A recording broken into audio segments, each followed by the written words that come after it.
Now, what I'm not proud of is how ratchet pop culture has gotten. Let's talk about some of these ghetto white girls, as I've been calling it, ghetto white girls galore.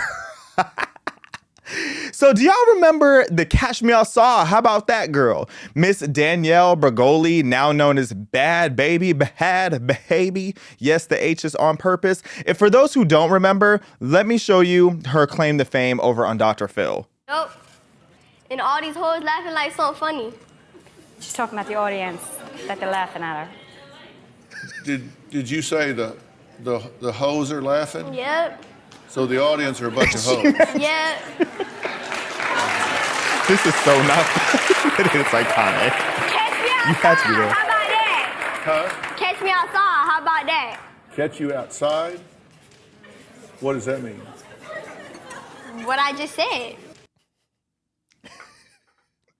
Now, I'm not going to do too much on my girl Bhad Bhabie, because if I talk too much smack about her, she will pull up on me, and I do not want her as an op. She sounds like a dangerous woman. And as someone who has been on Dr. Phil's show twice and has met Dr. Phil, and I know his demeanor and how cool he is, I cannot imagine what was going through his head when this teenage girl was up there acting a fool like that. But for those who haven't followed Bhad Bhabie since then, she actually has made a very lucrative career for herself. Not only did she become a rapper with surprisingly decent music. I hate to say it, but Gucci flip flop bops. Sorry, the girl has bops. I hate to admit it, as ratchet as it is, she has bops on top of bops. But where she really made her money is and this really says a lot about society. I'm really still disgusted about this, and I'm still squinting at a lot of people sideways for this. The day she turned 18, she had made an OnlyFans, and she made, I can't remember the exact figure. If I remember correctly, she made $50 million in one day. It was the most mind-blowing thing I've ever seen. How many people were just lurking for her like that and waiting for the day for her to turn 18. And since then, I can only imagine how many hundreds of millions of dollars she has made on OnlyFans. But this ghetto girl has nothing to worry about for the rest of her life. Now, why are we talking about her? And it's because she is now beefing with Alabama Barker, another white girl, a 19-year-old girl who is in ghetto culture and who is an inspiring rapper, aspiring. Let me make that very crystal clear for y'all. And how she is famous is she is the daughter of the Blink 182 pianist, I want to say, Travis Barker. Drummer, my bad, same thing. Drummer. Mr. Rodriguez is a drummer, so he had to clock that down. Come on, how could you say that? My goodness. My bad. Travis Barker, he's talented. Isn't Blink 182 All the Small Things? That's one of my favorite Caucasian anthems. So shout out to Travis Barker. But his ghetto daughter is now beefing with Bhad Bhabie, and we're not really going to get super deep into the actual beef itself because it's just your typical ghetto story, except some interesting details of the fact that Alabama pretty much slept with Bhad Bhabie's baby daddy. And this was while Bhad Bhabie was going through postpartum and also fighting cancer.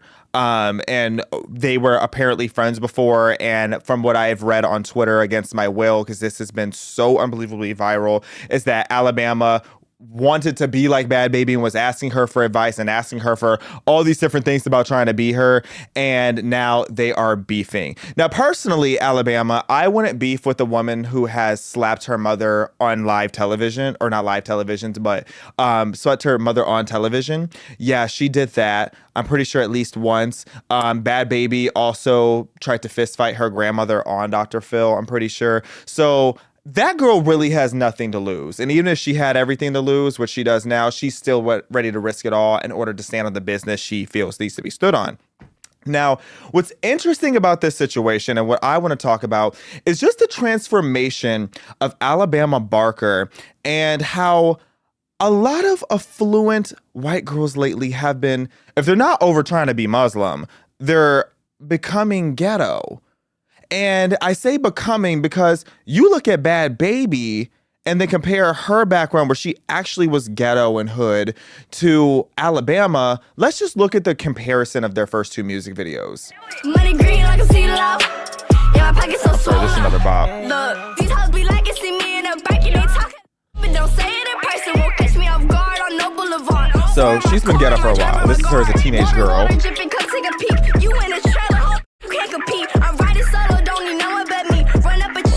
Let me run in these streets. Look at this. Pure, innocent, cute, adorable. Beautiful voice. Doves flying. Wow. Wow. Beautiful. That's how Alabama started. That was the direction that she was going as a music artist. But now this is her now in the diss track that she made for Bhad Bhabie. And I'm not going to play the audio because it's doing a little too much. But can we just play like this snippet? I just want people to catch the energy of this girl. See, now she's hood. How did she become hood? Bruh. I'm confused.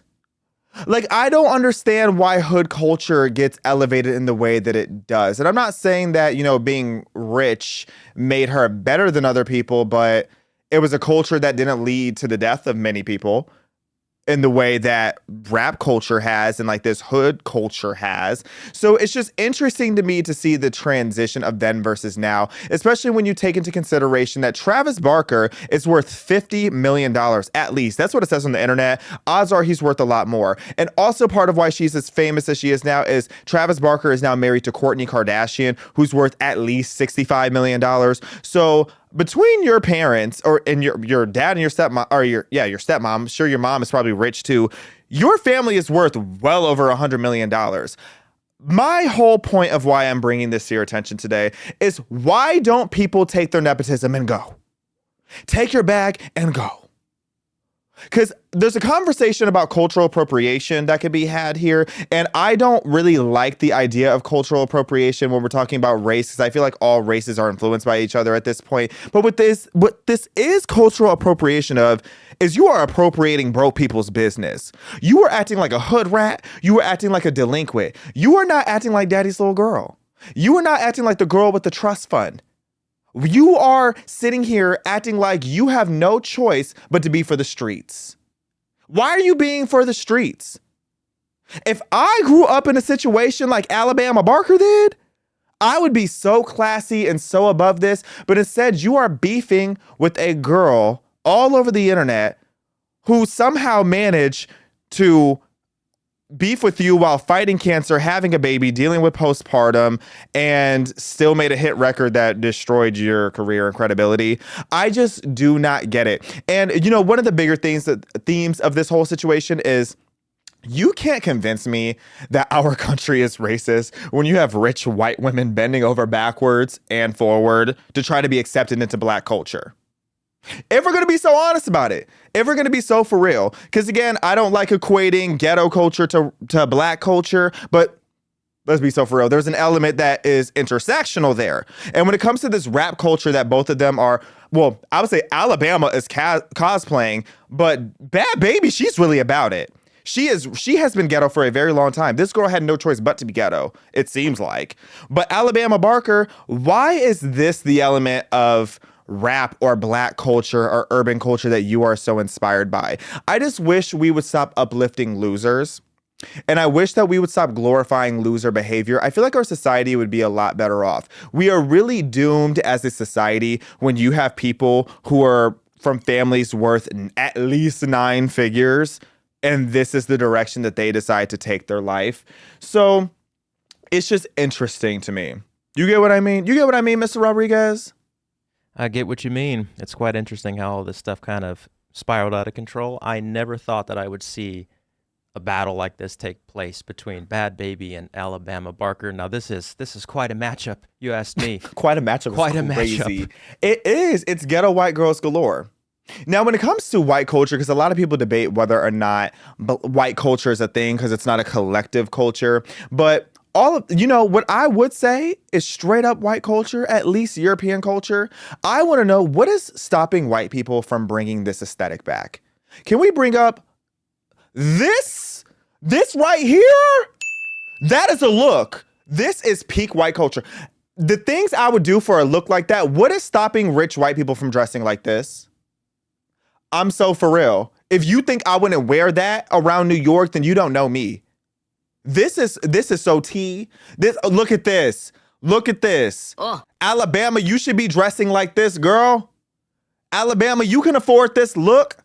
Donatella Versace would make that for you. Show my favorite. Show my girl Mary. Mary Antoinette serving looks. Alabama Barker, this could be you. Mr. Rodriguez, these new sound effects are scary. Brought them out especially for you. But okay, very scary all up in my earpiece, child. But look at Mary Antoinette. Serving looks, serving tea. What is stopping rich white people from bringing this back? I don't need to see rich white people acting like poor... Y'all ain't gonna catch me slipping. I don't need to see rich white women acting like poor ghetto goblins all over the internet. I think that your father deserves better. Shout out to Travis Barker.